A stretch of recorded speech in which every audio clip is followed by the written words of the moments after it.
एका मोठ्या नदीच्या काठावर एक जांभळाचे झाड होते.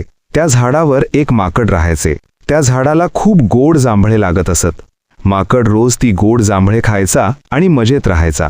त्याच नदीत एक मगर राहायचा. एके दिवशी तो मगर अन्नाच्या शोधात झाडाखाली आला. माकडाने त्याला पाहिले आणि मैत्रीच्या भावनेने काही गोड जांभळे मगरीला खायला दिली. मगरीला जांभळे खूप आवडली. त्यानंतर दोघांची चांगली मैत्री झाली. मगर रोज झाडाखाली यायचा आणि माकड त्याला गोड जांभळे द्यायचा. एके दिवशी मगरीने काही जांभळे आपल्या बायकोसाठी घरी नेली. मगरीच्या बायकोला ती रसाळ जांभळे खूप आवडली. ती मगरीला म्हणाली, जर ही जांभळे इतकी गोड आहेत तर ती रोज खाणाऱ्या त्या माकडाचे काळीज किती गोड असेल. मला त्या माकडाचे काळीज खायचे आहे, तरच माझी भूक शमेल. मगरीने तिला समजावली की माकड त्याचा मित्र आहे, पण तिने हट्ट धरला. शेवटी नाईलाजाने मगरीने माकडाला फसवून घरी आणण्याचे ठरवले.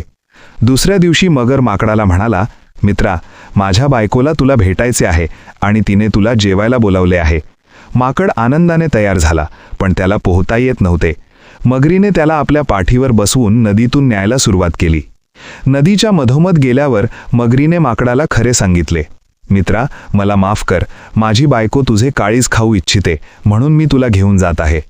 हे ऐकून माकड खूप घाबरले, पण त्याने हुशारीने काम घेतले. तो हसून म्हणाला, अरे मित्रा, हे तू मला आधी का नाही सांगितले? मी तर माझे काळीज त्या जांभळाच्या झाडावरच सुरक्षित ठेवून आलो आहे. आता आपल्याला परत जावे लागेल.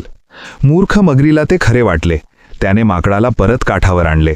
काठ जवळ येताच माकडाने पटकन उडी मारली आणि तो झाडावर चढून बसला.